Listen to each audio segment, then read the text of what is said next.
So I'm going to call this meeting to order at 7:05 p.m. of the Grafton Public Board of Library Trustees Policy Subcommittee. As a preliminary matter, this is Aaron Vandestein, the chair of said committee. Permit me to confirm that all members and persons anticipated on the agenda are present and can hear me. Members, when I call your name, please respond in the affirmative. Beth Schreiber. Aye. Debbie Jackson. Aye.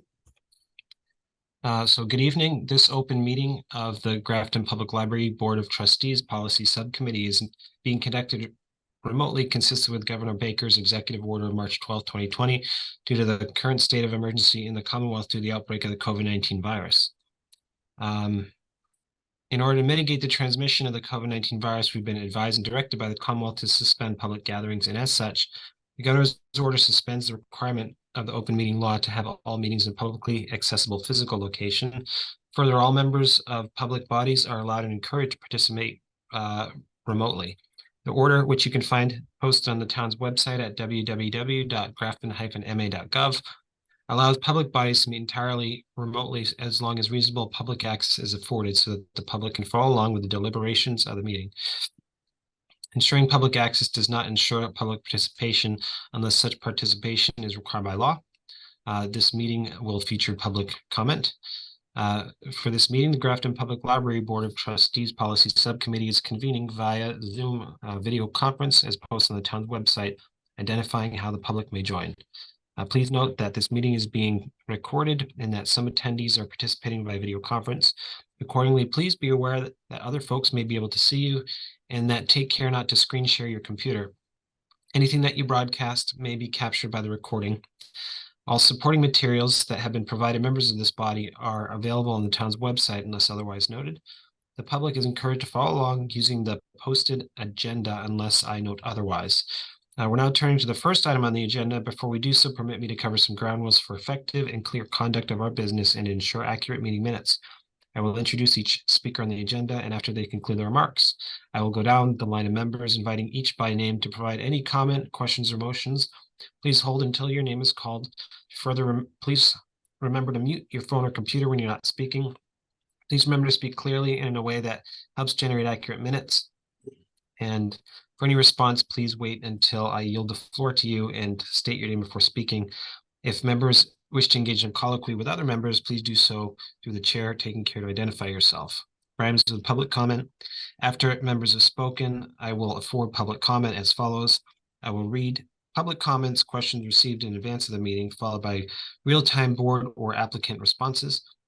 Public comments during the meeting will be conducted through the chat feature in Zoom. I will read real-time comments and questions typed by computer participants in the chat feature, followed by real-time board applicant responses. And finally, each vote taken in this meeting will be conducted by roll call vote. Okay.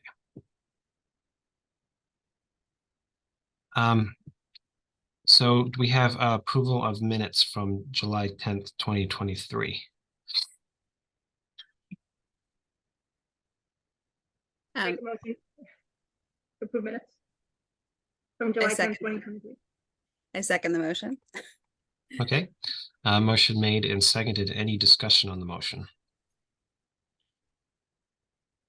Okay. Hearing none. All in favor of approving the July 10th, 2023 minutes? Aaron, aye. Beth? Aye. And Debbie? Aye. Great. I declare the motion carried. So on to the next ongoing business. We have the art exhibit and display policy application. I couldn't find that one in my email, so that one I did not get to review. Is this more just to discuss it, or did this come up a while ago, and we just need to kind of circle back and review it? I don't think it needs to be approved. Debbie did do a draft and made an online form, which we've just changed to Outlook, and like searching for it in my inbox is completely eluding me. So Deb, I just made you co-host. If you have it, you want to share it, you can, but we could also send it next time. I think we just agreed that we needed to have the application, and as soon as it was available, we could start taking requests, and I think the goal was November 1st. But Yeah. she did it. And it looked good. Okay, great. So when that goes live, you'll have that application process ready. And is it a web form or is it Google It's form? both. It's both. Excellent. Okay, awesome. Any further discussion on the application? Okay, hearing none, turning to the next item on the agenda, the materials selection policy. So I was going through it because I wanted to familiarize myself with the initial material selection policy that we approved. I think it was from 2021 to kind of see because there's quite a bit more language in there. Everything I've read so far, I don't have any comments or changes. My only question is, do we need to have all the language in there, understanding that there was a policy that we approved before, right? So this is the initial one in 2021. Yeah. So I think it's really great to outline a lot of the process for how we evaluate materials for the library. I think it's really great to have that available to the public so they can better understand it. And by way of providing information, you probably answer most of the questions that people might have, right?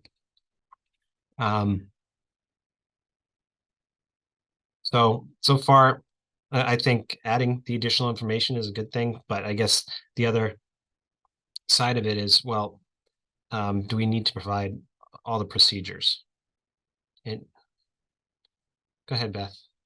So, what we have actually been doing over the past couple of years is stripping out a lot of process. So I'm not opposed to it, but because of the number of challenges for library materials that libraries, public and school libraries are seeing right now, the recommendation has been to make sure that you have these 8 components in your policy: a statement of purpose, who does the selecting, how the budget is allocated and spent, what the selection criteria is, what that process is, which is procedural, how to handle gifts. And we do not have any separate donation policy, which is something that I've been asking for a couple of years. How you get rid of, weed, and deselect material, and then the reevaluation of library materials. And I think the former policy is strong, but it had some holes in it that would allow people to challenge materials. And we have a process for it. But what I'm hearing from Mass Board of Library Commissioners and Mass Library Association and American Library Association is circle your wagons and tighten up your policy now before you have an attack on materials in your collection. So I looked at a number of other libraries' policies. This is adopted mostly actually from Boston Public Library because there's a great policy collection online. And we've been talking about this policy for 4 or 5 months. And I've sent out resources asking people to take a look at different policies so that we can shore this up. So I think that yes, we could take out some process, but then we'd have to have some kind of a statement to explain what the reevaluation is, and then take out the process. And I think we do need the process for this last section, which is reevaluation of library materials. And I think it's important to note that I've been here for 10 years, and all we have done is just change the date on the material selection policy without doing any kind of a deep dive and evaluating it in my tenure. And I really think it's time to make some significant changes. So Yeah. that is my. Yeah, I don't think the reevaluation part was really kind of what I was talking about. It was a lot of the procedural stuff kind of at the beginning. Do you mind pulling up the draft policy? Yeah. So this is the 2003 draft, and this is the old one, which was much shorter and sweeter.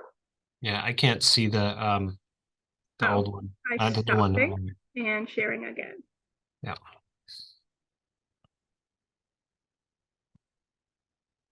Okay. All right, so that's the, 2 oh, I see. pages. So this is the old one. Yeah. Can you put the new draft policy up? I don't know how to show it side by side. Yeah. Let me try this. Hang on. I Is mean, I it, can do it on my computer. The question is, will you be able to see it on your screen? I don't know. yeah, I wonder if you could share the whole window if they're both in different tabs and flip between the two. Yeah, it says that I've navigated away. So yeah, I don't think I can.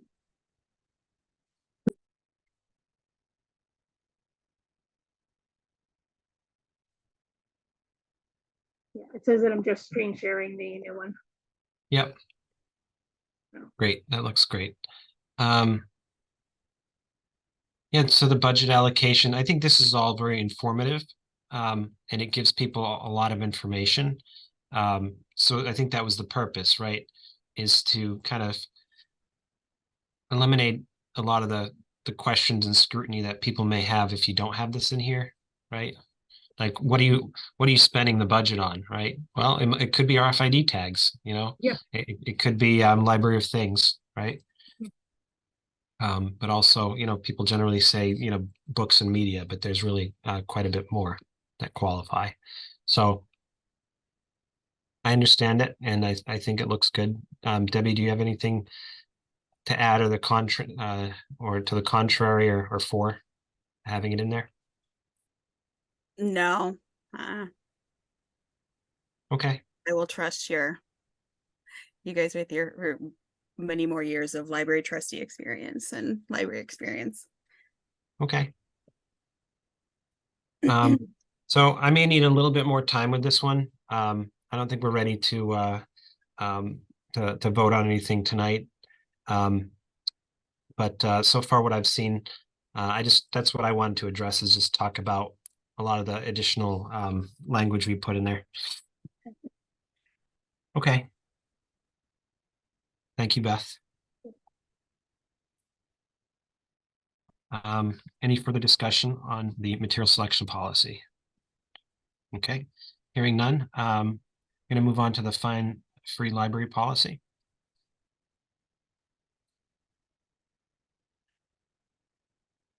And I think what we decided at the last meeting was that we felt it was ready to go to the board, or at least if it hadn't gone to legal yet, to send it to legal and to the union. But I think this is, go ahead. I was gonna say, I have not sent it to legal. I'm sorry. So I can Okay. do that. I don't think there's very much more we need to discuss here unless somebody gave it another read through, but I felt that we were where we wanted to be with this one. Okay. Any other discussion? I think it's good. I'm happy to finally make it official. Yeah, absolutely. And it's nice that the network voted to do this last year too. Mhm. Yeah, it's the Whitensville library next to where I work. They just still have Find Free library, Find Free Fridays. You know, so it's interesting to still see that, you know, not all libraries have gone fully Find Free. So I'm glad that we'll finally have something official. But I wonder if they include libraries like that as Find Free libraries, if the network counts libraries that just do partial Find Free. I don't believe so. Really? You think so? I think so, yeah. I'm reading your lips because I can't hear you. Oh, I think so. I mean, even if it's not 100% fine free, because some people are still charging on, or they're fine free just for children's materials, or fine free but not for audiovisual material. Yeah, you're right, because I think Boston was Find Free if you were under 18. And that probably counted. And that, I mean, that was a while ago when we looked at that during the pandemic, but I don't know if they changed their policy, but I'm sure Boston is counted. Okay. Very good. Any further discussion? Okay. Hearing none. We'll move on to the next item on the agenda, which is the pandemic policy.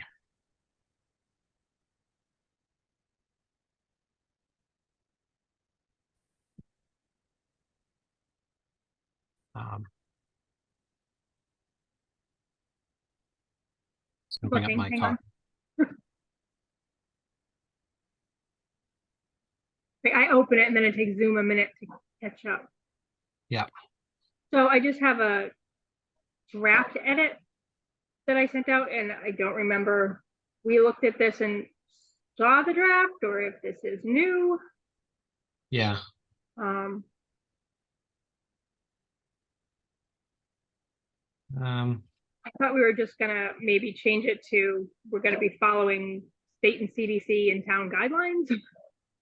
Like this is a lot of procedural stuff, actually. Yeah, I think everything you highlighted. Go ahead, Debbie. I'm sorry, I was gonna say that the discussion kind of was around removing all the policy stuff following CDC guidelines because we kind of thought it was over. Ha ha ha. It's over, but it's coming back. For just the recommended policy for the library is to follow. I thought you said follow the town and the CDC. Yeah, so right here, I think that there's this language throughout each section. It's based on guidelines from government organizations, by which we take to mean town, state, and federal. Then, you know, we'll follow social distancing, or we'll follow cleaning procedures, or we'll follow, in this case, returned item quarantine procedures. I'm guessing everything that's highlighted was what we're going to take out. I don't know why I didn't put strike through. Yeah. So I think I was going to say I'll clean it up and resend it, maybe accept the changes and see what that looks like. Yep. I agree with that. Yeah. I think the pandemic policy had very specific language. And I think that was appropriate because it was being kind of mandated by the state. If you're going to be open in any capacity, that you had to have a pandemic policy and at least outline what you're doing to protect the public. So if we can take a lot of that out without getting into any trouble, I think that would be fantastic. Do you guys think that by taking it out, we're subverting what was required for us to do in the first place? The requirement wasn't to have a policy. The requirement was that we had to have a plan to reopen. And we had to have a plan for each phase. And the government had recommended like a phase 1, 2, 3, and 4, with 4 being like back to normal, which is where we are now. So I met that requirement without having a policy. And the policy was, I think, to help. If there's another pandemic in 20 years, what do we do? Oh, look, we have a policy with some procedure and protocol. Yep. Yeah, I mean, if you want to retain, stripping out a lot of this, I think won't be an issue because they'll have a plan for next time. You know, if you want to pull out the bits that you've highlighted as part of you know, an internal procedures, you could certainly do that if you want to retain it.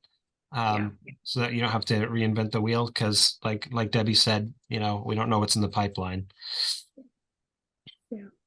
Okay.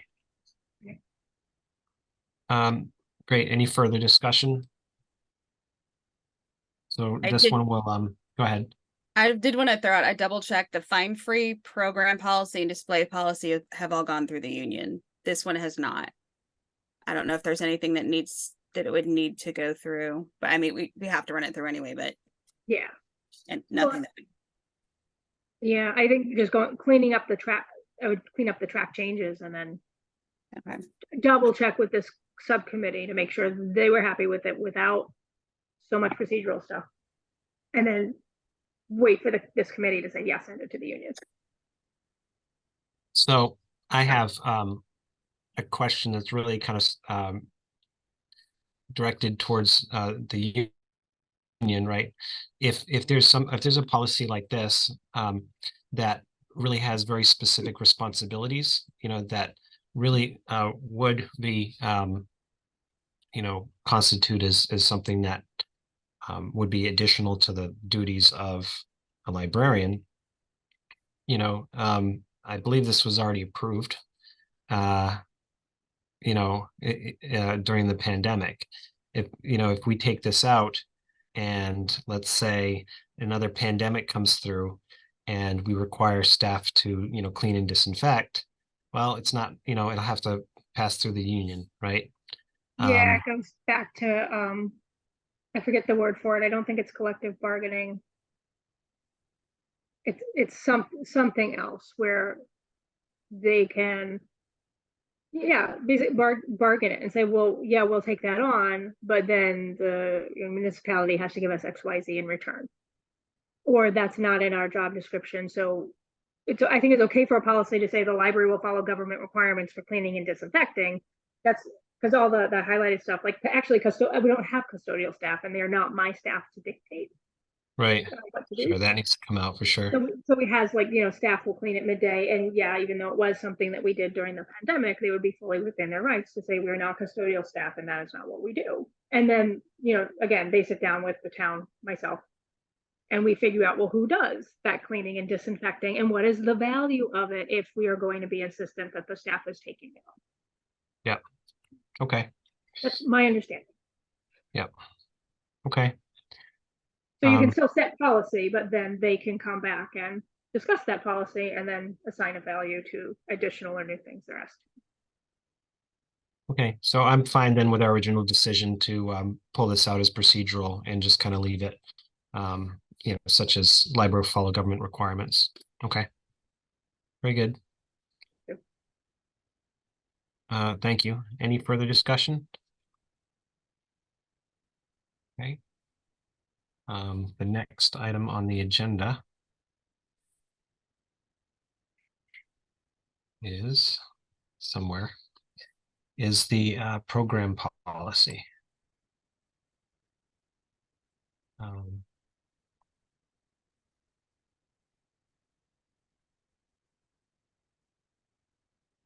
idea if once, as this is being recorded, everybody gets to see me going through my computer to find.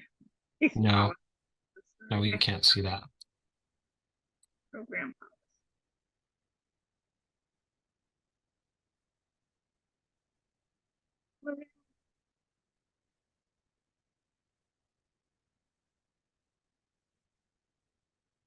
There it is.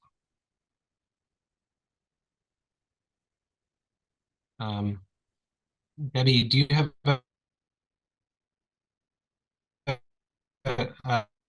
a recollection of where we left off with this one?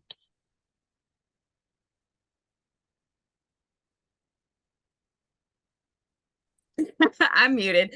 It went to the union, so I thought that we had pretty much tightened it up as much as we were going to. I don't know that it went to legal Yeah. though. So, has it come back from the union yet? Yes. Okay. See if there was anything.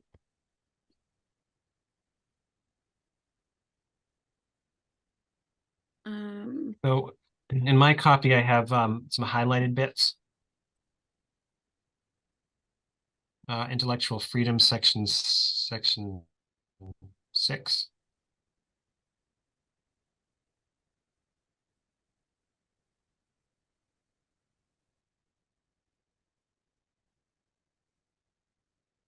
Do you think we highlighted because it can be called out because we don't want to kind of, I guess you can copy paste from something else, but we're not kind of reinventing what intellectual freedom means in this policy.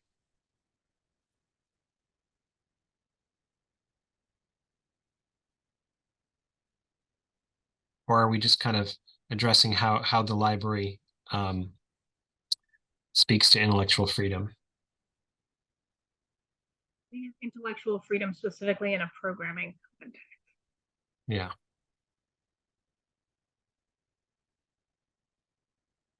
Okay, I'm just trying to figure out why we highlighted it.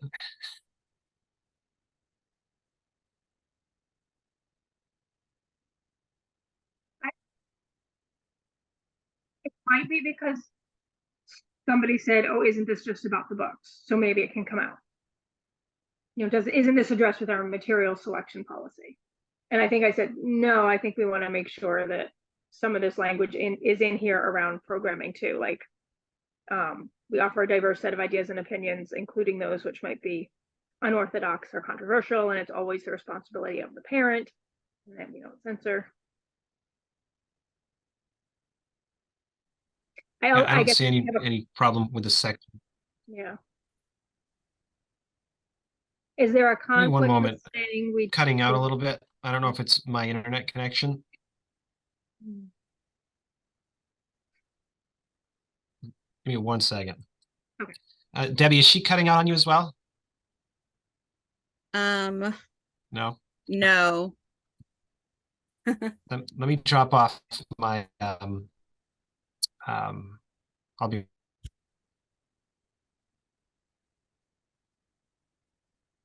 okay, I'm back. Okay. Going to ask if there's a conflict between saying we don't have any system of coding, rating, or labeling, and we don't act in a role of censor for any age level. But I think earlier, and part of the point of this program policy is because when we say a program is for a certain age group, we mean only that age group. You know, a 6-year-old can't go to the program for the 0 to 5-year-olds. A 11-year-old can't go to the teen program. We wouldn't let adults into the teen program.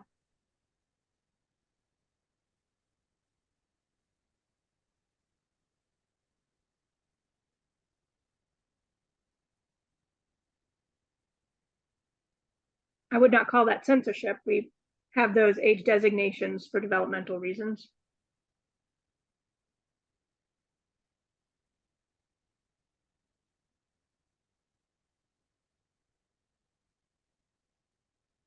I'm just wondering if anyone will poke holes at that. Yeah, so what are we trying to address? Are we trying to address that patrons may be able to access any of the programs? Because 6G will not act in the role of so the library will not act in the role of censor for any age level, material type, or subject matter, right? Selection of materials and services will not be restricted by the possibility that these items may be accessed by patrons beyond the intended audience. I think that's contrary to what you just said, whereas you don't want people outside of a certain intended audience to be attending. We've had programs where, like Willard House and Clock Museum brought in a lecture that was accessible to teenagers, really geared for adults, and then they offered that, like, they paid for a liquor license and they had wine as a refreshment at the end of the event. So we advertised that as 21 plus and that you needed an ID, and it wasn't open to families. So we do end up sometimes with restrictions. It might be enough just to say that that we respect the freedom of information or access to information for users, and we adhere to the principles expressed in the ALA Bill of Rights. It's like letter B. Like just having only letter B under like intellectual freedom might be enough.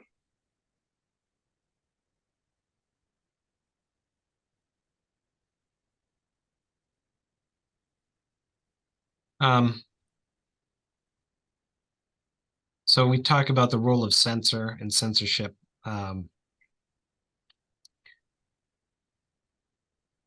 So it's not the library's role to restrict anybody from something they're interested in.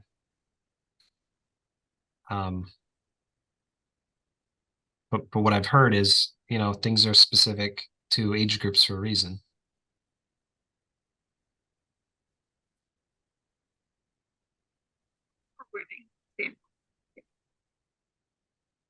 Say again? From a programming standpoint, yes.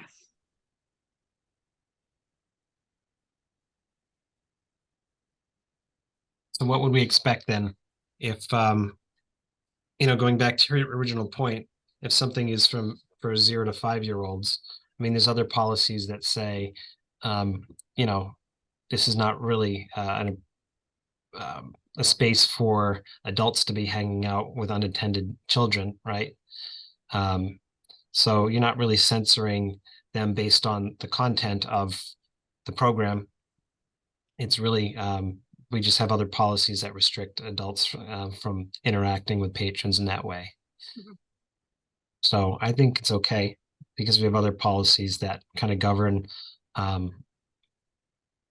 patrons should be able to access, different parts of the library. Okay, I think I'm fine with this then, unless anybody feels contrary.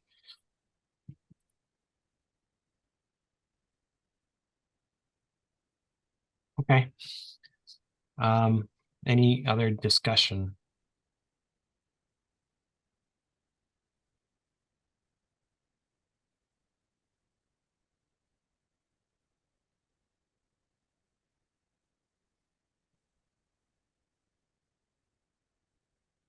Can we take a quick look at K? The child policy? Or participants of any age who are disruptive. So you probably, here, can you go back? So K, it was J, now it's K. So it says unattended child policy applies to program attendees. Is that should be period, I see. Yeah, so we had summarized the policy, and I think we just decided, no, if this is online, we'll link to it. And otherwise, the policy just refers to it. We're not going to put the policy into this policy. Just refer to it. Yeah. I saw the colon, so I thought there was more to come after. So no, that's fine. I see the period. Very good. I do have union feedback on this policy. Yeah. So I can read through it whenever. Yeah. I'm ready for that. Okay, so I'm popping back and forth between my email and the Zoom meeting. They said section 7, is it 7.1 or 7I? Probably 7I. Let me see how that is. Can you keep going? Yeah. Actually, I have a copy as well. Okay, let me see. Yes, it's 7I. They said if adult participants choose to bring a child 8 or older to an adult program, we will offer an alternative, developmentally appropriate and self-directed activity for the child to complete in another location. Children will not be able to participate in the adult programming component. Their comment was, who would be responsible for creating an alternative, developmentally appropriate activity for the child?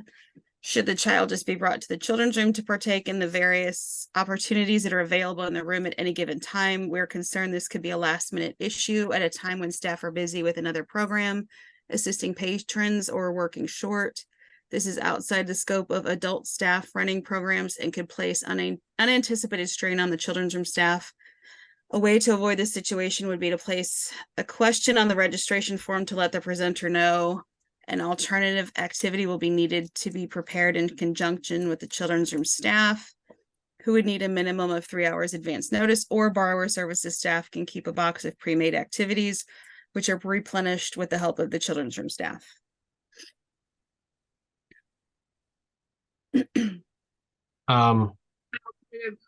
Activity, I was thinking coloring sheets. I mean, I could just say that we'll provide a coloring sheet and crayons for the child to complete, and I would say it would probably have to be like a close by location. I also don't want it to feel like the adult gets to go to the program and they're going to dump their 8-year-old in the children's room, and technically they're allowed to do that by the unattended child policy, but then the child becomes a burden on the staff, or the adult thinks the child's being babysat. And that's not what's happening.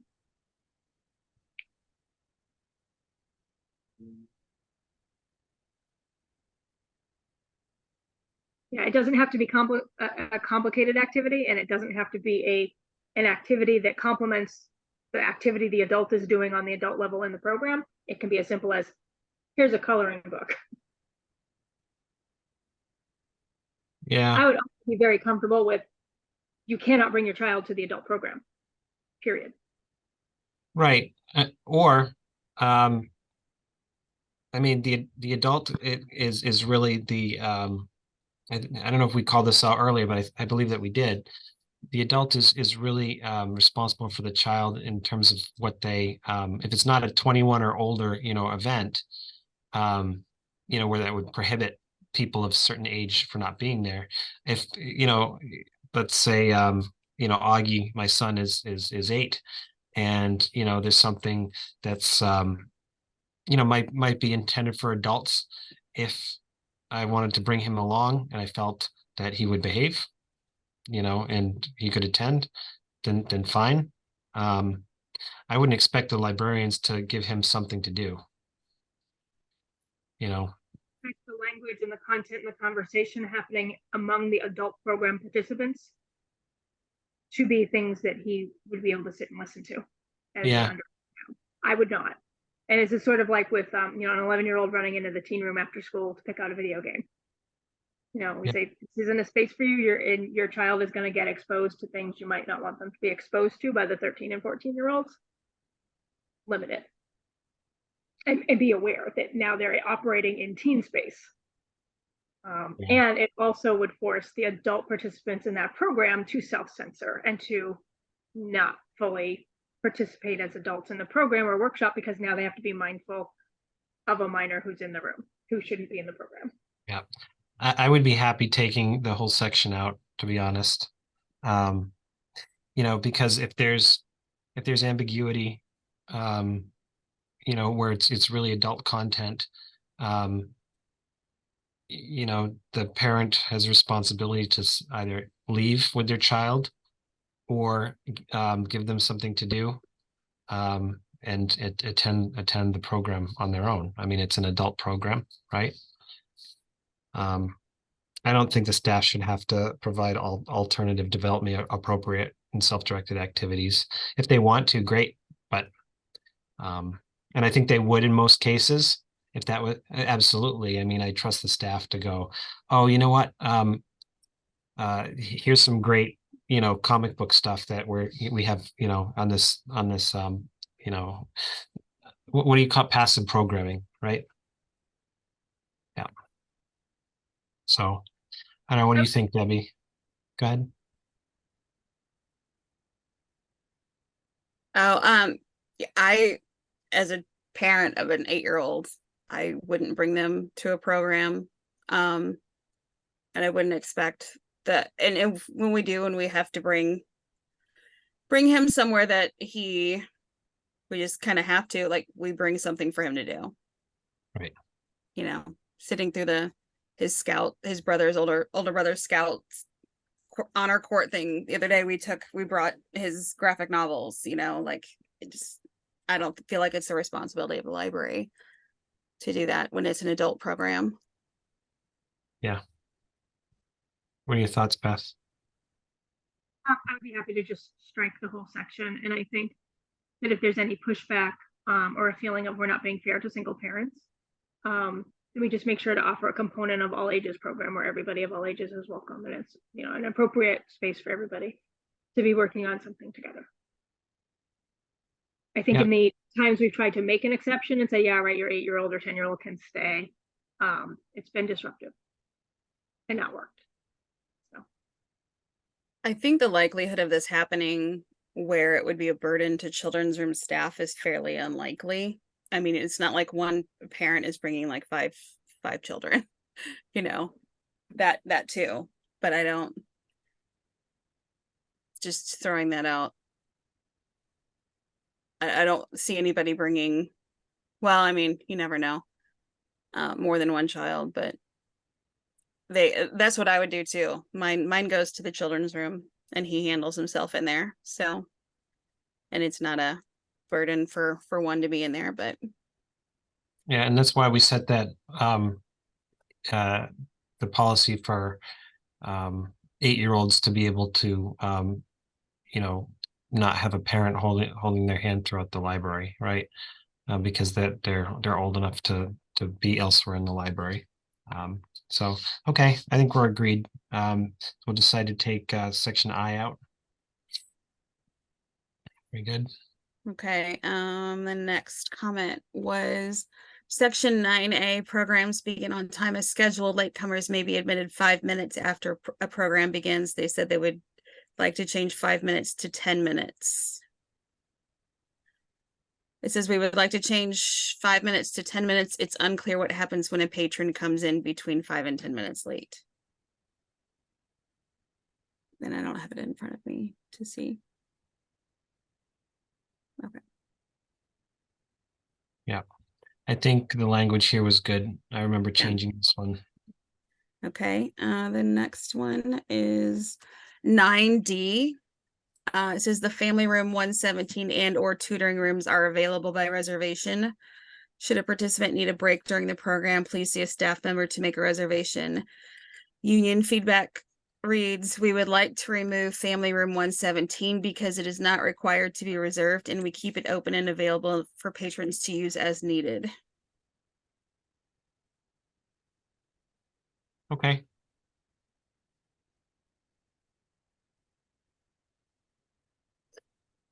Nice.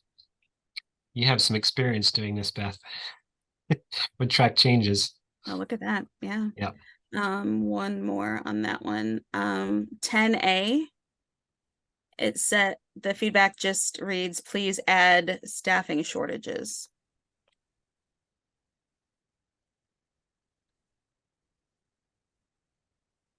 Yep. And that was all for the program policy. Okay. Great feedback. So I think if you want to make a final draft, it can go to legal. Okay. Excellent. Thank you, Debbie, for giving that feedback, and thank you to the union representatives for reviewing that one. Fantastic feedback. Okay, moving on. Sorry, any further discussion? Okay, hearing none, moving on to the next item on the agenda, the display policy.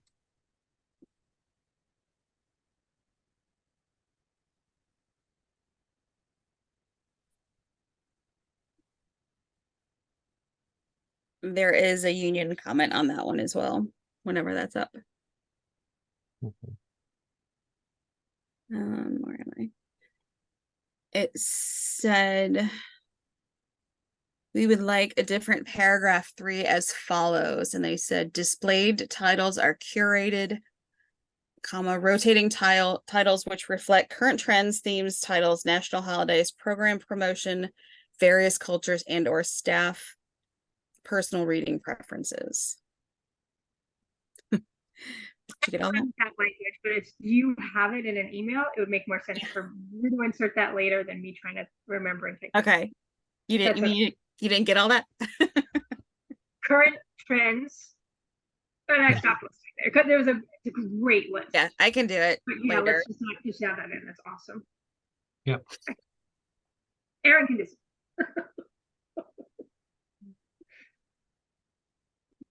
That was all that they had. Can you read it one more time, please? It was they would like it to read displayed titles are curated rotating titles which reflect current trends, themed titles, national holidays, program promotion, various cultures, and or staff personal reading preferences. Yeah, so it shouldn't say personal taste, right? So staff know. reading preferences. Yeah, okay. No, I think that sounds like better language. What if I I put it agree. in the chat? Sure. There you go. There you go. It's in the chat if you want to read through it again. It's easier to see it. Thank you.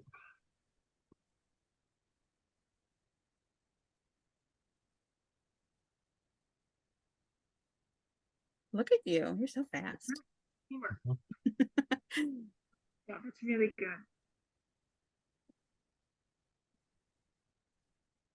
Okay. Most excellent. So I think any further discussion on this policy? Okay. Hearing none, I think this one can go to legal.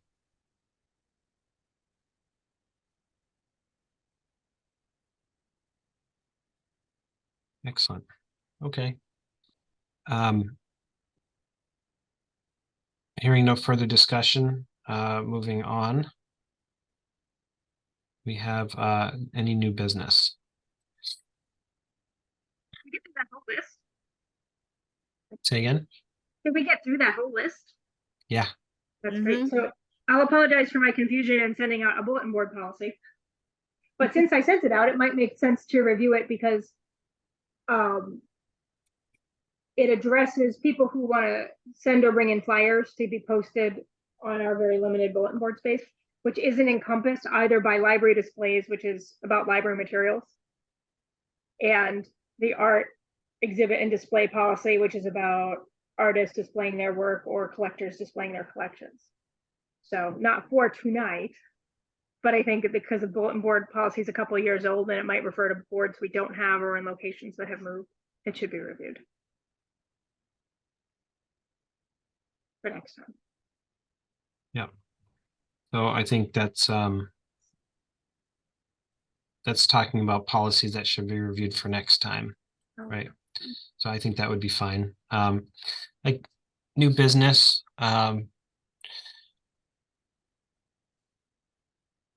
do we have a rather good database of policies and dates and when we should be reviewing them?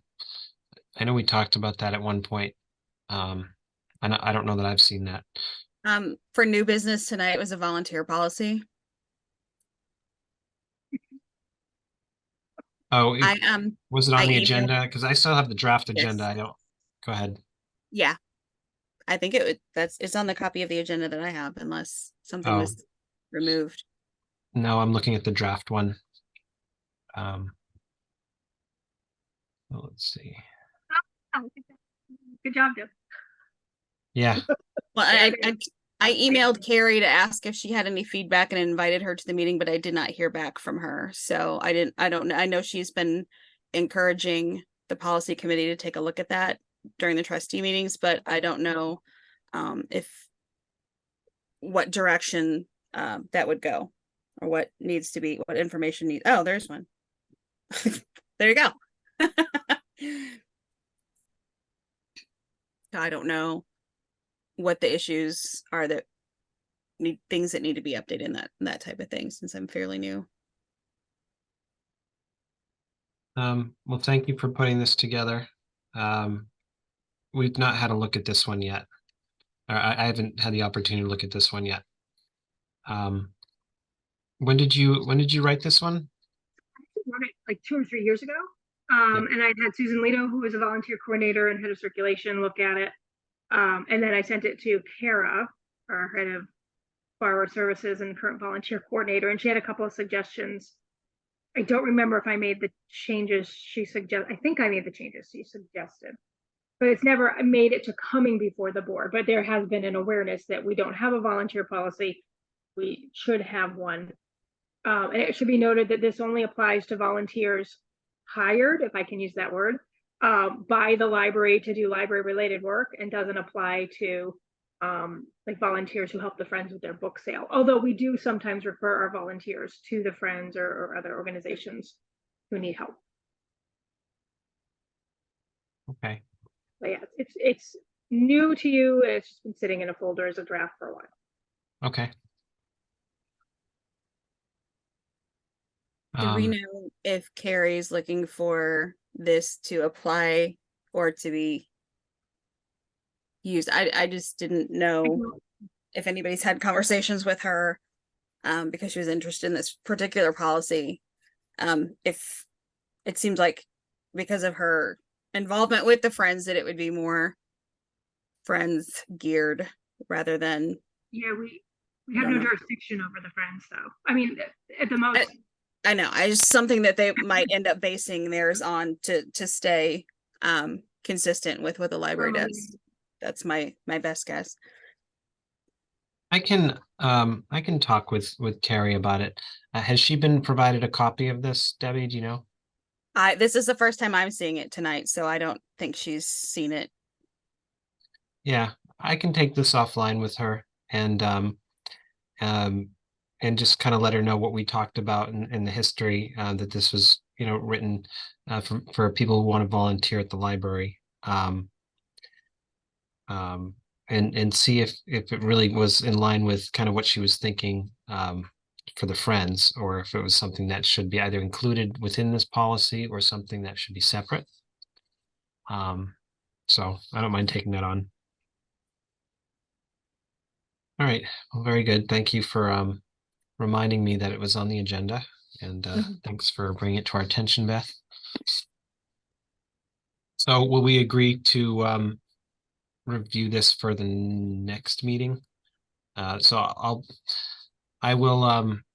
be prepared with some feedback from Carrie, or she may decide to join us. Okay. So policies for the next meeting.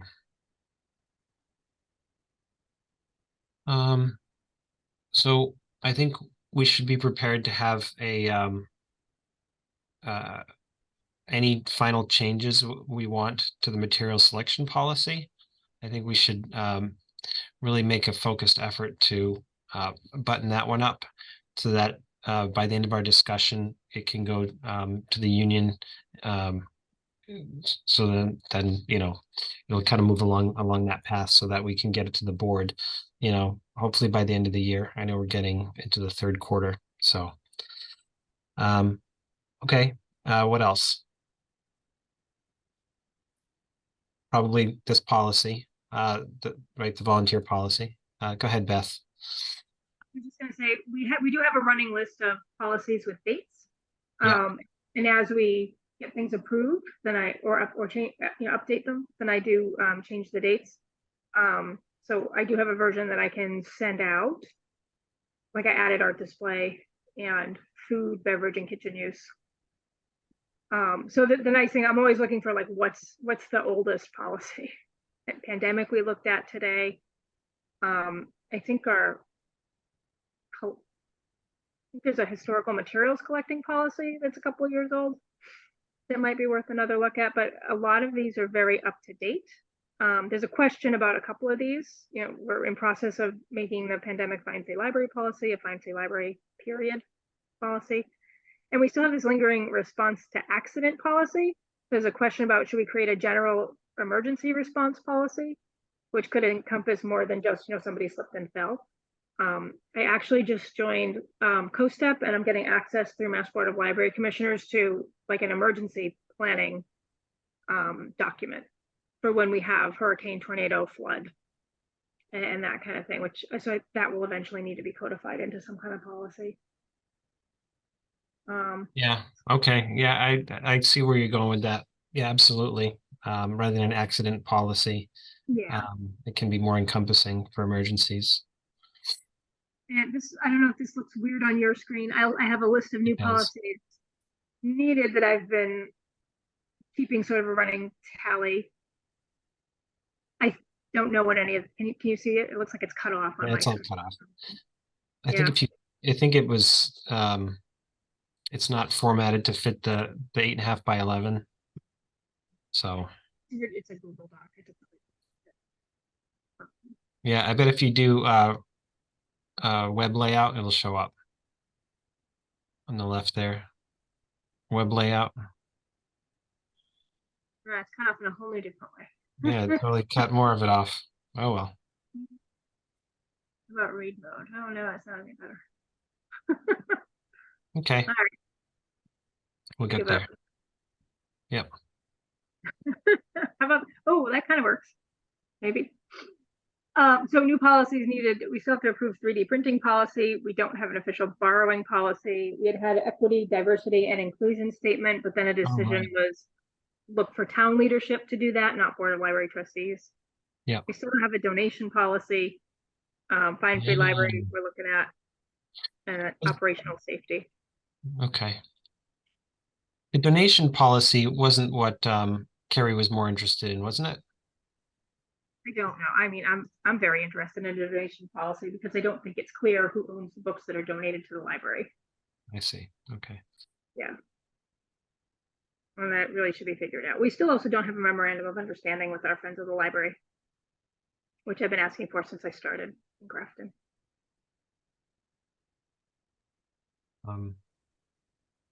Yeah, I think that's more what she was talking about, not the volunteer policy.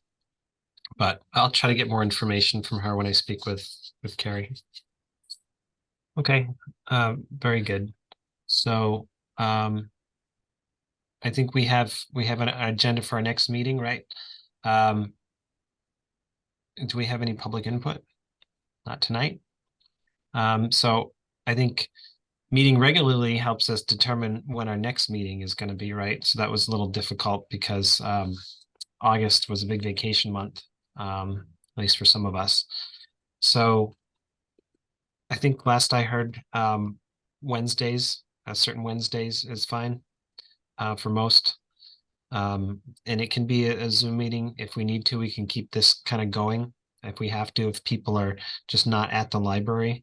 I mean, I live in town. I know Debbie, you live in town. Beth does not. So, I think we can be flexible if people just aren't in town. But you guys feel that Wednesdays, every other Wednesday, kind of before or after the Board of Trustees meeting? Is that? Let's see. I just had said Wednesdays, that's the only evening that I'm working. Now that the kids are back in school and, I'm coming to you live from the master closet right now.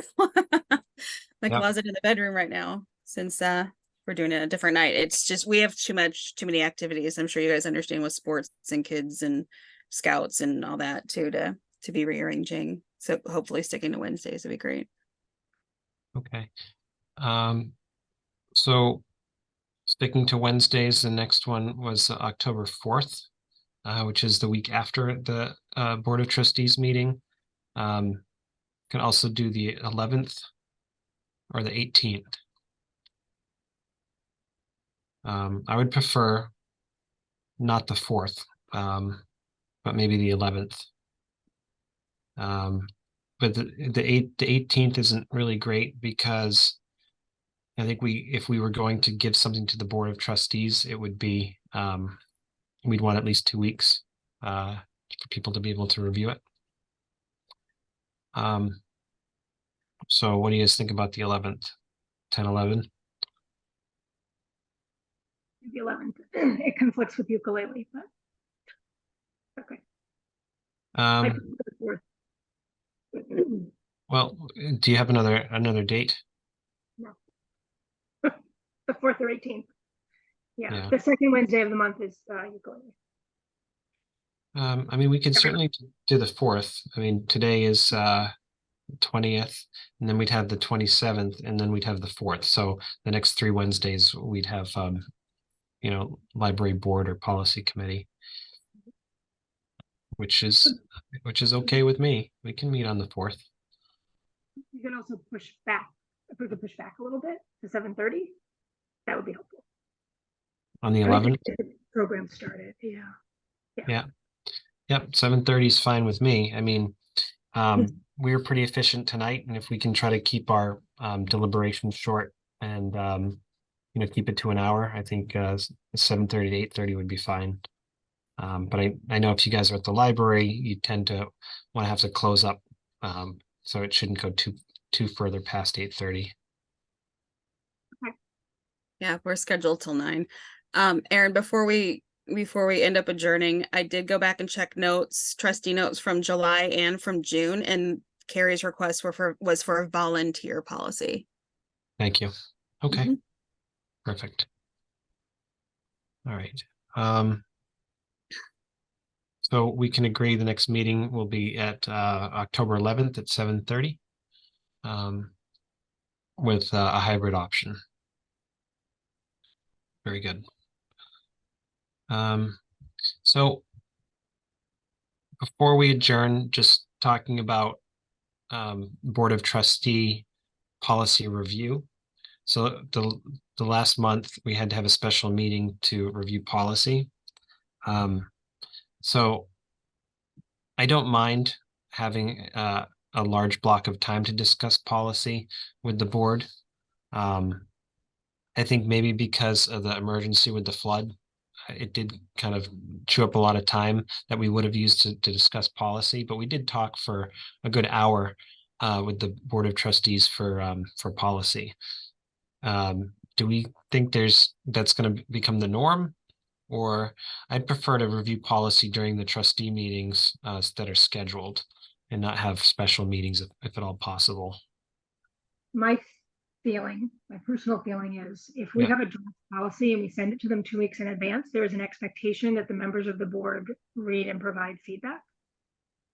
And I would even say, like, now might be the time to send out a policy that we might not be voting on for 2 months, so that because I think we should be bringing a policy to the board that they've seen, that they've looked at, that they're behind and are ready to make a decision on, kind of like a consent agenda. I don't want to sit in any meeting for an hour to wordsmith, except for this one, because that is the specific purpose of this meeting. Yeah. So these are open meetings and these are opportunities, and they're mostly going to be on Wednesdays, and anybody who wants to participate can come. We could also go back to making the policies available to everybody on a Google document so that they can see it as each draft as we're working on it, and provide comments, as long as that is not an open meeting law violation. That's how we used to do it. Yeah. I agree with you, Beth.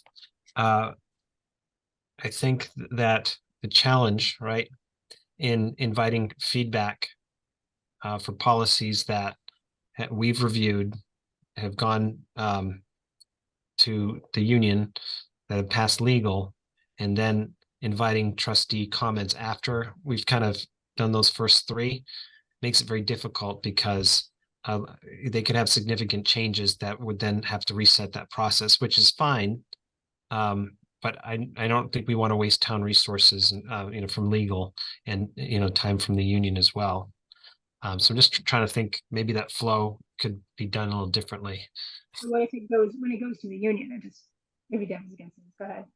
I was gonna say that, what if we, when we have our agenda, we're crafting our agenda, like we know now what we're going to be discussing next month, that can we send that out to the trustees at large and say, these are going to be discussed on this day at this time at this Zoom link. And if you are interested in helping to craft policy or give responses that you would like incorporated into the policy, you're welcome to attend or send your feedback. But I agree with Aaron to make it clear that the time for workshopping this is in this committee, not that committee. And it is, I'm trying to think of a nice way to say this. It doesn't feel good to sit and have it torn apart when we've put months and months of work and research and things into it, if people have not been on the front end of it. You know what I mean? It is a waste of resources and time. And we do all have a lot going on right now to be doing that and saying, well, we'll go back and we'll take it back to the union. We'll take it back to legal. I don't think that should be the procedure at all. Yeah. At the time that we feel like we have a good enough draft to send to the staff, to the union, that's when it could go to the trustees, and then we can get trustee feedback. Mm-hmm. It's frozen for me again.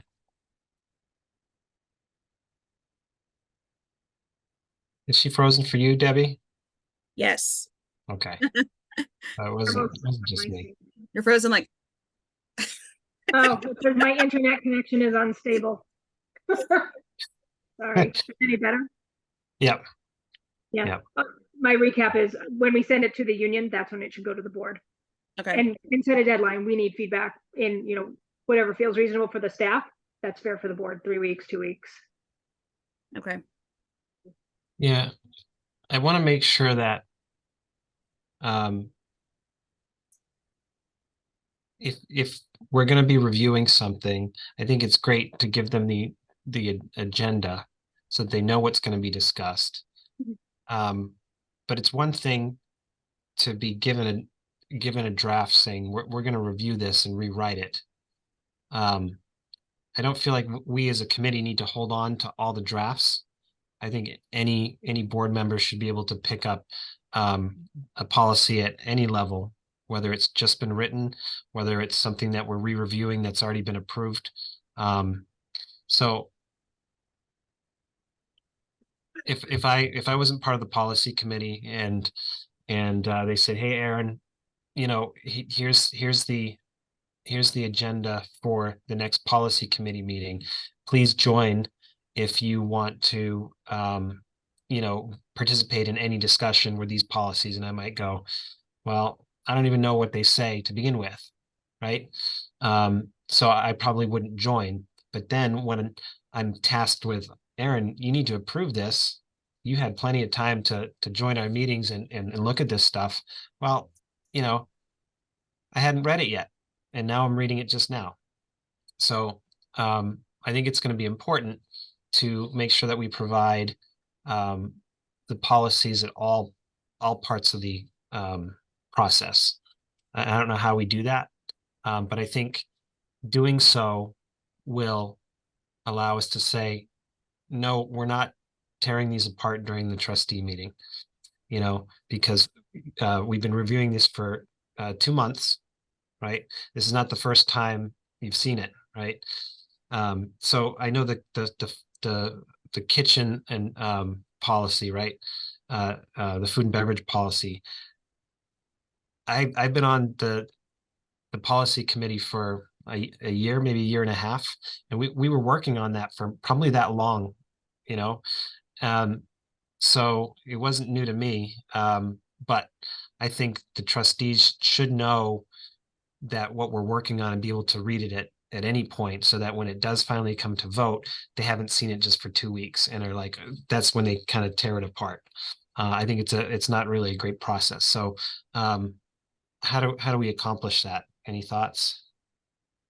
Yeah, I hate to say this because I'm really bad at it, but we can include in our agenda the things that we're going to be talking about, or even a link to where they live if we want to, again, put them on a Google Doc, so that when you get the agenda for this policy committee meeting, you know, there's a link to all the policies, or they're actually attached.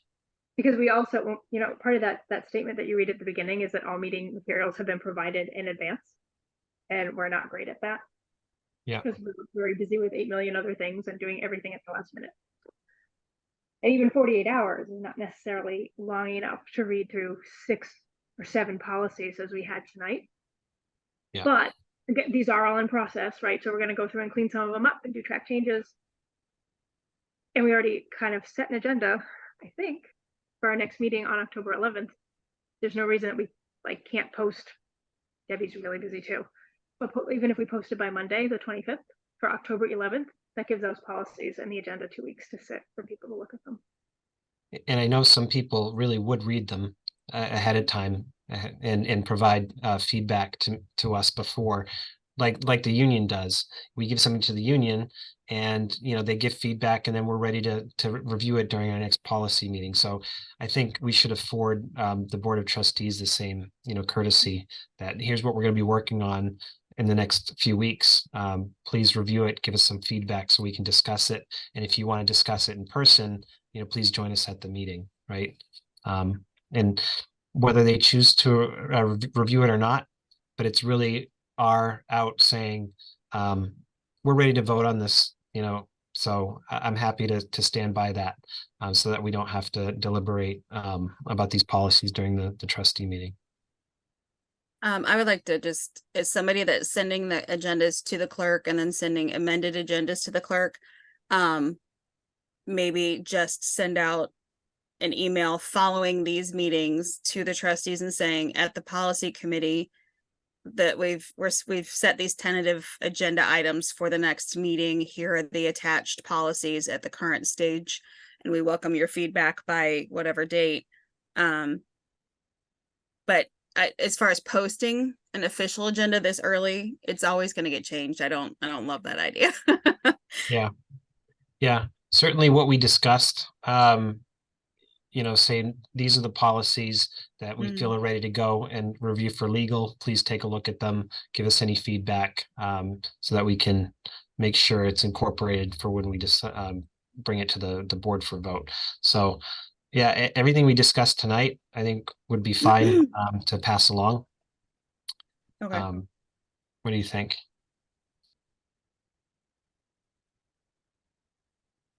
Okay. I can do that tomorrow when I'm tightening up these notes. Yeah, certainly, maybe not attaching stuff. I don't know, like, sure, attaching stuff to an email saying, hey, these are the policies we discussed, please review them and give us some feedback, prior to our next meeting.